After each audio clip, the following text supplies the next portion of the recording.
Eu cumprimento a igreja com a paz do Senhor. E a palavra que Deus separou para a nossa meditação, nós vamos encontrar no livro de Juízes, a partir do versículo 6. Ele fala sobre o juiz Gideão. Como foi o chamado de Deus a Gideão. Havia, antes de Gideão, Débora, a juíza, que através de sua atitude de fidelidade a Deus, o povo de Deus teve 40 anos de descanso, de paz, de bonança. Mas, infelizmente, no tempo que Deus abençoa, que Deus oferece a paz, que Deus protege os seus filhos, os filhos, nós, temos uma tendência de relaxar espiritualmente, de esquecer de buscar a face do Senhor. Nós nos acomodamos muito rápido. E o povo fez isso.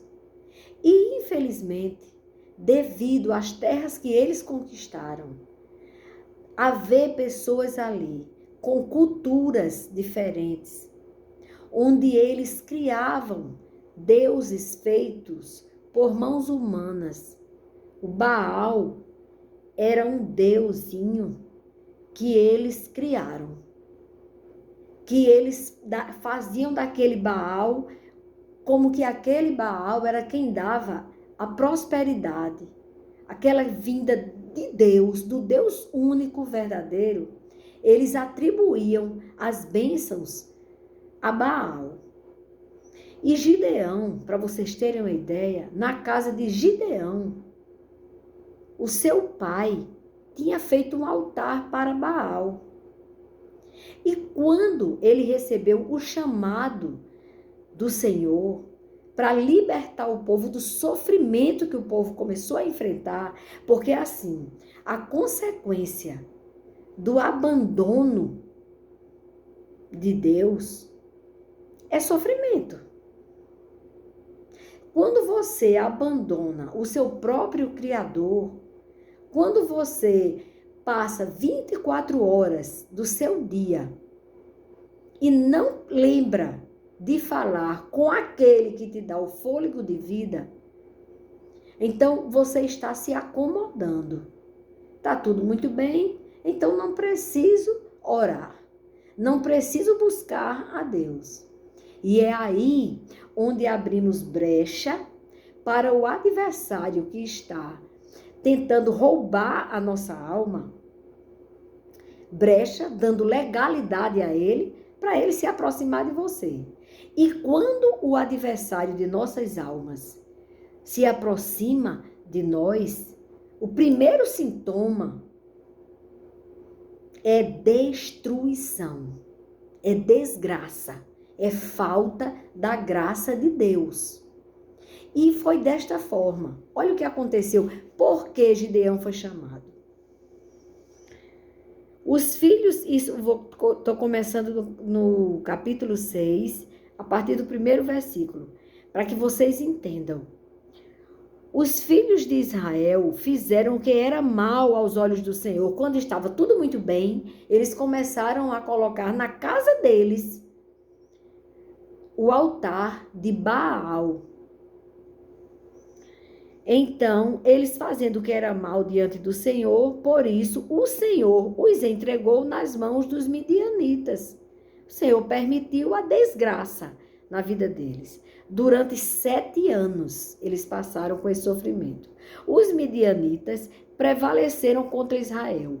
E por causa dos midianitas, os filhos de Israel fizeram para si as covas que estão nos montes, as cavernas e as fortificações.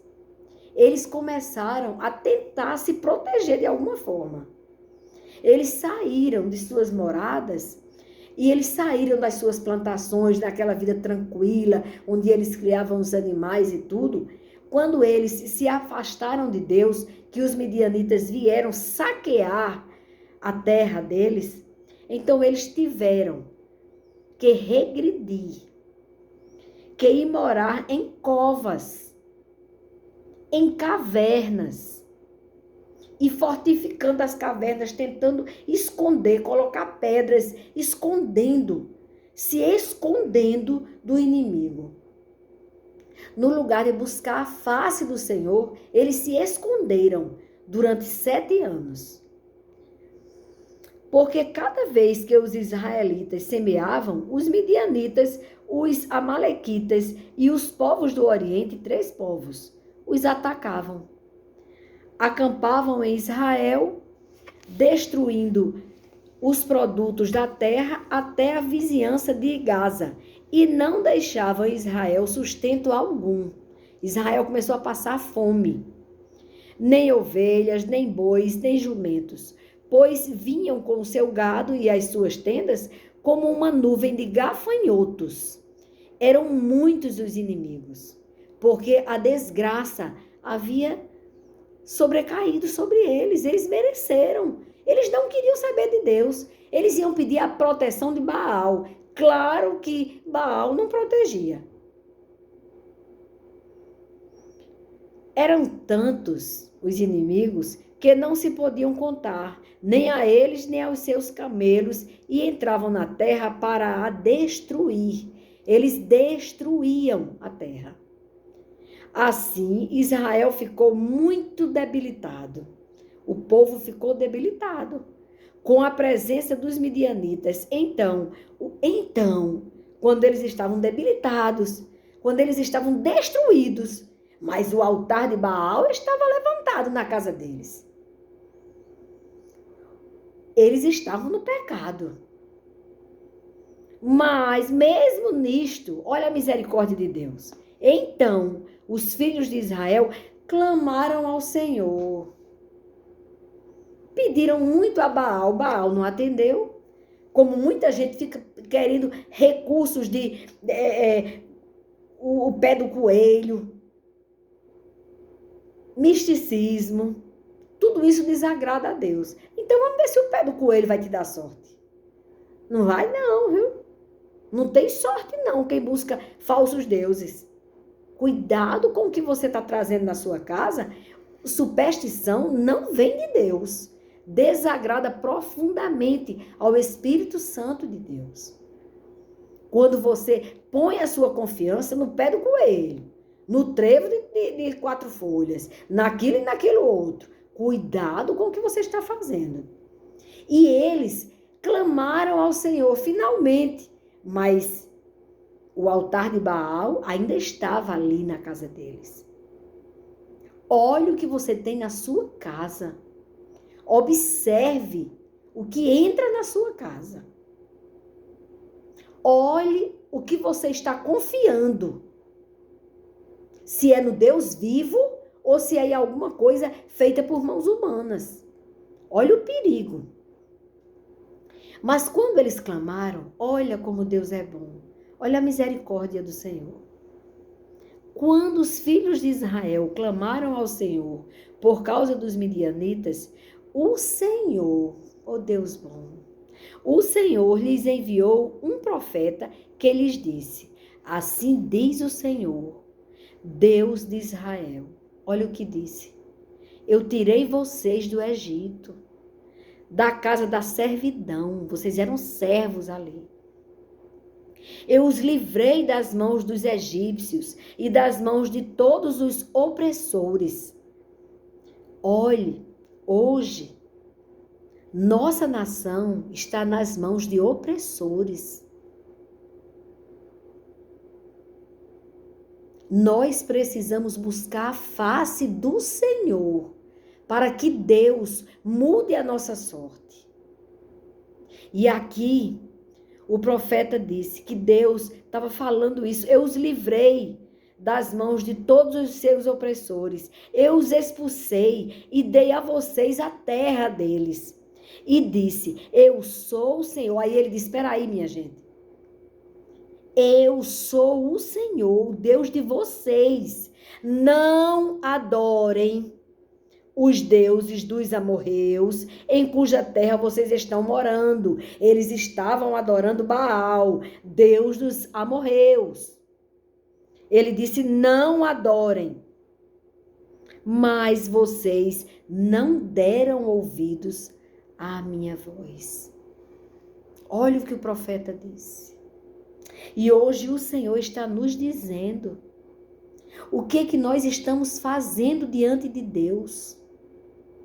Será que nós estamos nos misturando com outros deuses? Estamos endeusando alguma coisa?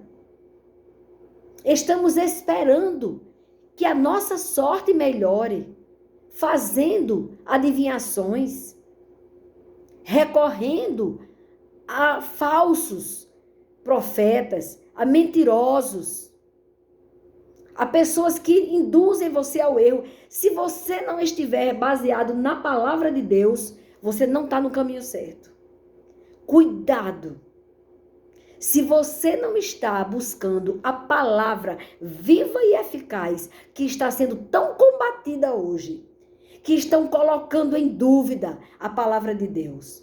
Por quê? Porque tem poder nela. Quando você conhece a verdade te liberta.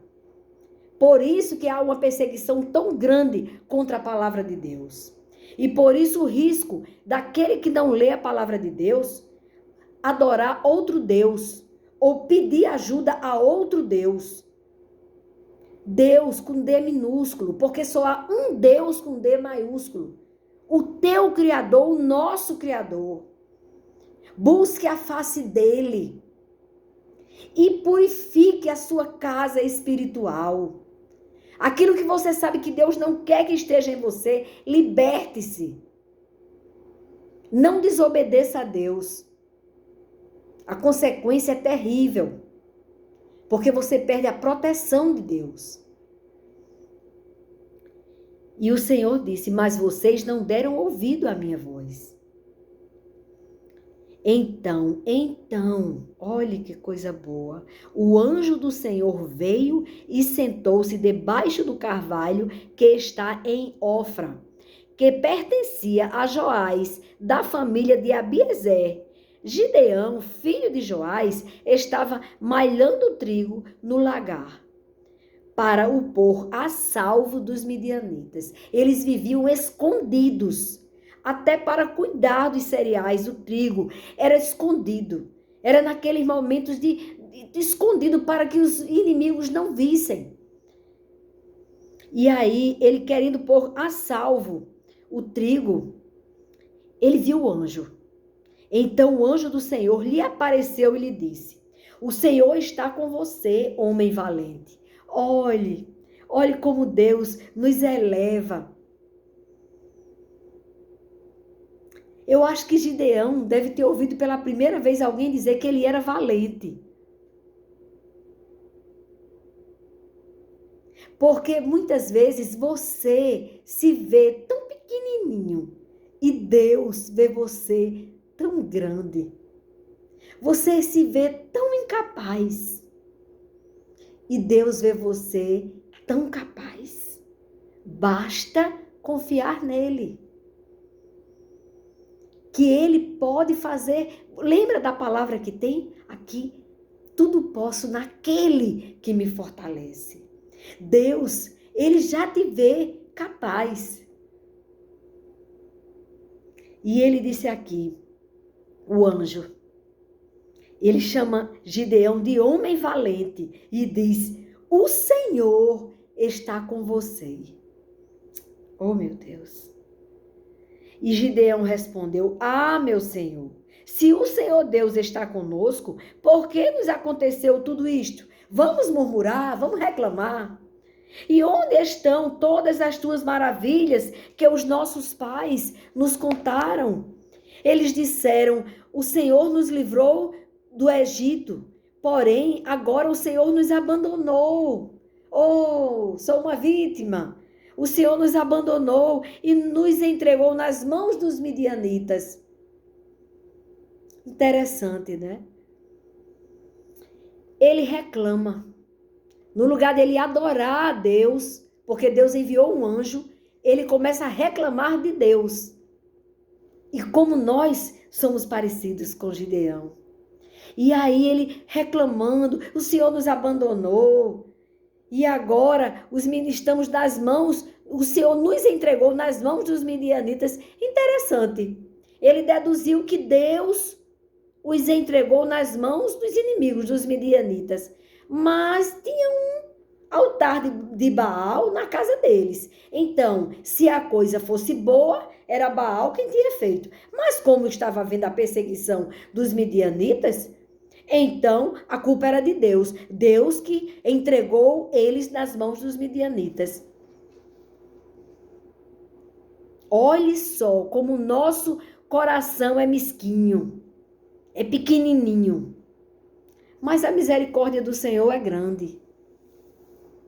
E ele diz: então o Senhor se virou para Gideão e disse: vá nessa força que você tem e livre Israel das mãos dos midianitas. Essa sua força todinha para você reclamar, use ela para livrar o povo das mãos dos midianitas. Não é verdade que eu estou enviando você? Ou seja, você está entendendo que eu estou te dando uma missão? Gideão respondeu: ah, meu senhor, como livrarei Israel? Eis que a minha família é a mais pobre em Manassés, e eu sou o menor na casa do meu pai. Oh,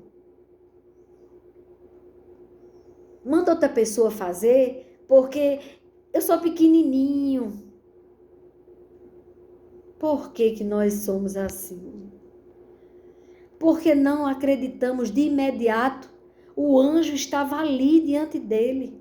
E ele ainda achou que, porque a família dele era mais pobre, e porque ele era o menor na casa do pai dele, então o anjo deve ter ido por engano. O Senhor Deus não se engana quando ele dá uma missão para você. Quando ele diz que você faça, faça. Porque é ele quem te capacita. É ele quem te faz valente. Num tempo de tanto medo como ele estava vivendo ali, Gideão. Tempo de terror, porque eram como gafanhotos. Incontáveis. A multidão ali era gente demais contra eles. E eles tentando sobreviver. E aí, quando ele tenta convencer Deus que é melhor procurar outra pessoa, porque ele era o menor na casa do pai dele, e o pai dele era o mais pobre ali em Manassés, o Senhor responde a ele. Mas o Senhor disse: já que eu estou ao seu lado, você derrotará os midianitas como se fossem um só homem. Ou seja, Gideão, eu sei que sem a minha proteção, você não pode nada, a não ser ficar dentro da caverna, escondidinho, e catando ali alguma coisa para comer. Não, Gideão, eu estarei com você nesta missão. E você vai fazer o que eu mandar você fazer.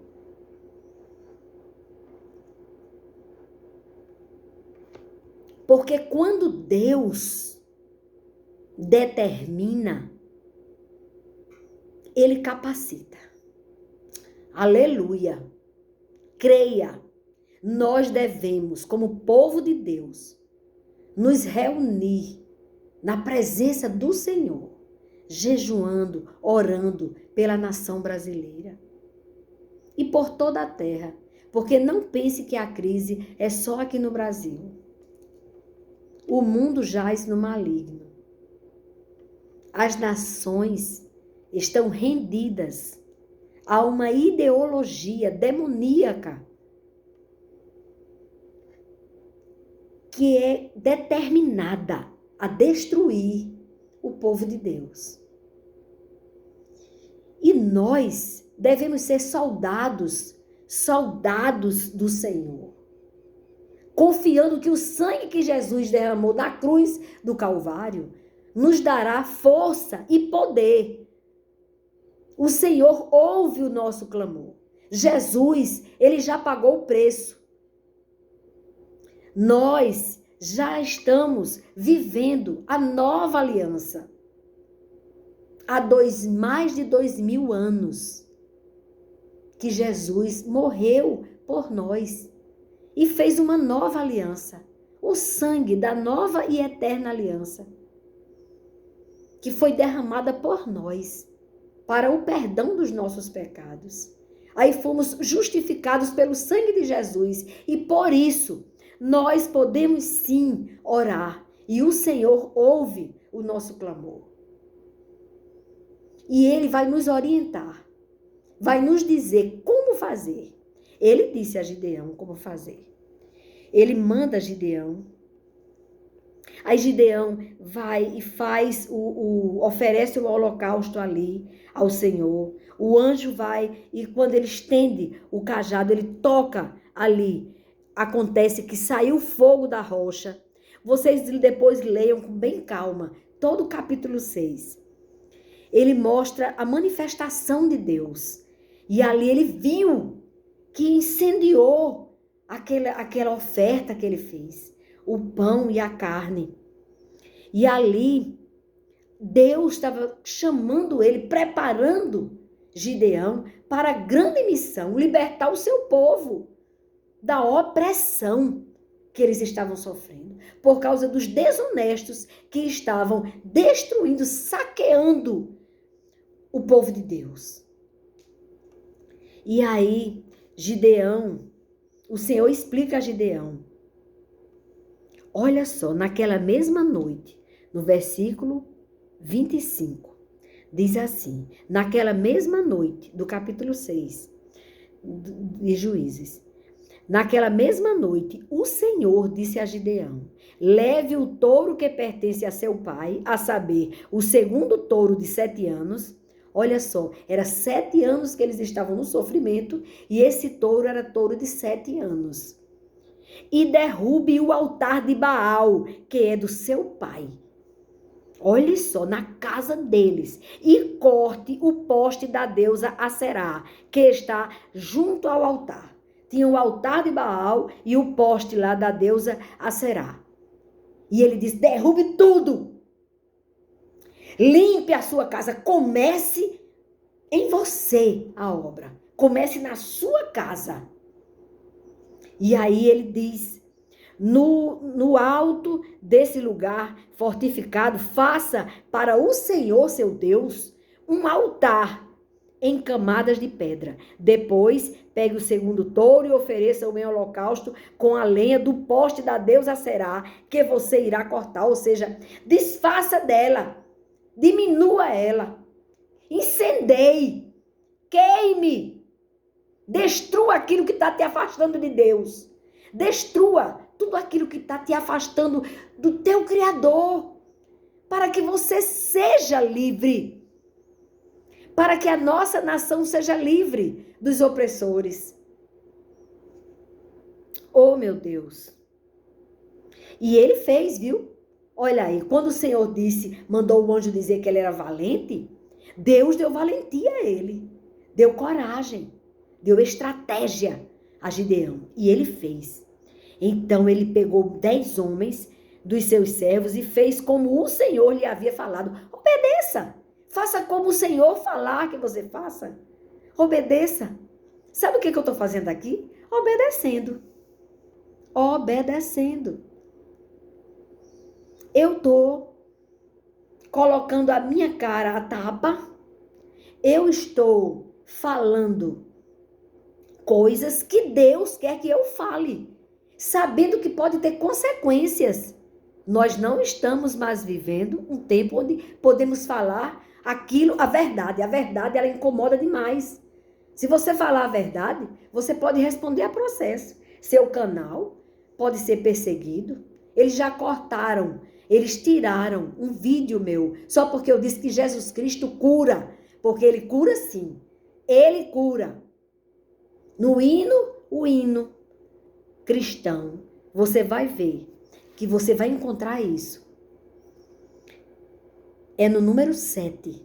É o número 7 o hino.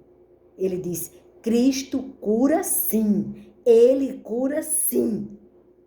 Ele cura toda e qualquer ferida, ou da alma, do espírito, do seu físico. Ele sara toda e qualquer ferida.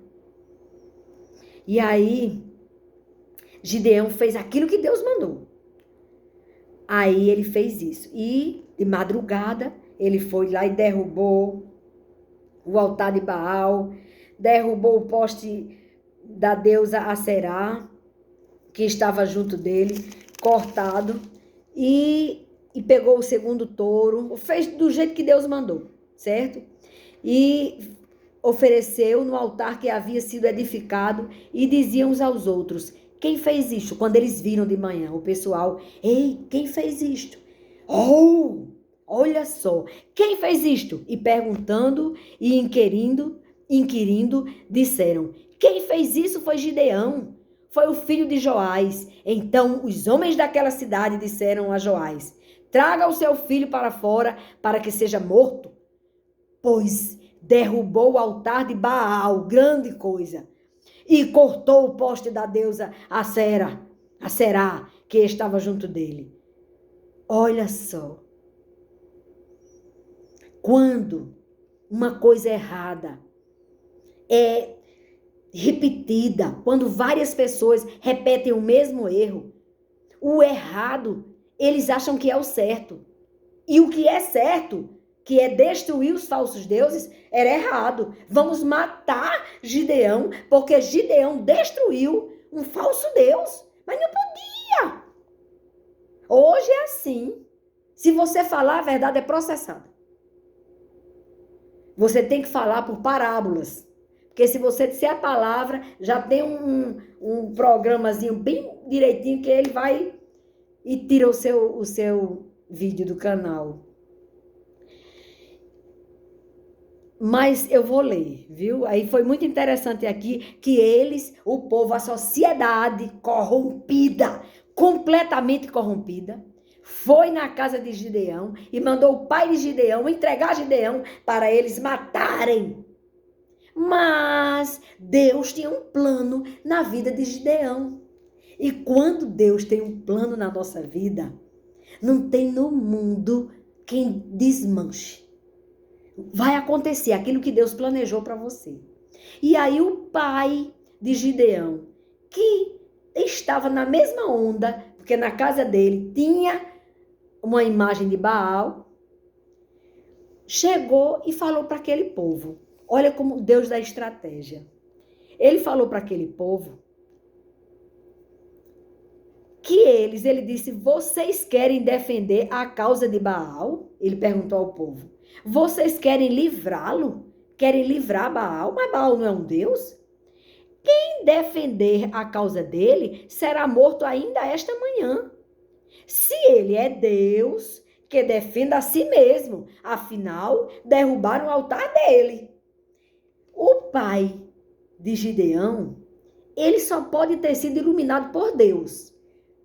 Para dizer, peraí, no lugar de vocês matarem meu filho para defender Baal não é tão poderoso, então faz o seguinte, manda Baal fazer alguma coisa aqui com meu filho, manda que ele faça aqui, meu filho não destruiu Baal, então o que ele fez ali? Ele confrontou, ele disse, se vocês crerem em Baal, então espere que Baal faça a justiça, que faça alguma coisa para se defender a ele mesmo, afinal de contas ele é Deus, né?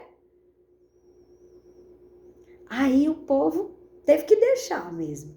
Não fizeram mais nada com Gideão para que Gideão cumprisse a vontade do pai. E Gideão Para encurtar a história aqui, vocês leem, é muito bom. Juízes 6, 7, 8, fala sobre toda a trajetória. E Gideão vai, aí sim, Gideão cria coragem. Deus encheu Gideão de coragem. E ele, corajoso, ele reúne um exército muito grande, mas que não chegava nem no rastro do exército inimigo. E aí Deus disse, não, aí tem gente demais, Gideão. Se eles vencerem, se vocês vencerem com todo esse exército, eles vão pensar que foram eles que livraram a si mesmo. Mas não, quem está livrando sou eu. Então vamos fazer uma coisa. Eu quero que diminua esse povo. Você diga para esse povo, para esse exército que você reuniu, que quem estiver com medo, volte para casa. Vá se esconder. Fique covarde. Seja covarde, fique bem quietinho em casa, deixando o mundo virar. Não vá se ajoelhar e clamar a Deus, não. Vá para casa. Ficar com medo, morrendo de fome, porque os cabras estão tudo querendo comer, roubar todo o seu país, toda a sua nação. Ah, ficar quietinho. Não faça nada não, viu? Porque senão você pode ser processado. Aí o que aconteceu? Passou de mais de 30 mil homens, passou para 10 mil homens. 10 mil homens, Deus disse, ainda é muita gente, Gideão. Eles ainda vão pensar que foi a força deles. Faça o seguinte, bota esse povo para tomar água. E aí eu vou te mostrar, eu vou separar. E ele separou pela forma como os homens bebiam a água. Então, aqueles que levaram a água até a boca, no lugar de lamber como um cão, então aqueles homens ele separou. Sabe quantos homens? De 10 mil homens, quantos ficaram? 300 homens apenas. 300 homens. De 10 mil, 300 homens. E aí, Gideão foi com esses 300. E Deus deu estratégia a Gideão. Gideão fez prova do Senhor. Pediu ao Senhor que se o Senhor estava com ele mesmo, ele ia colocar uma lã no orvalho e essa lã ia ficar encharcada, mas ao redor dela ficaria seco. Deus fez aquilo que ele pediu. Aí ele viu o sobrenatural acontecendo, encheu uma taça de água do que tinha na lã. Mas ele achou pouco. E ele queria ter certeza que era Deus quem estava mandando ele guerrear, com os 300 homens apenas. E vencer. E aconteceu que venceu mesmo. E aí o que aconteceu? Ele no outro dia disse, Senhor, eu não tenha ira, não se ire comigo, mas eu vou te pedir só mais uma coisa. Faça com que a lã fique seca, mas ao redor dela tenha orvalho. E Deus fez, e aí ele viu que Deus estava com ele. E quando ele foi para aquele lugar estratégico, onde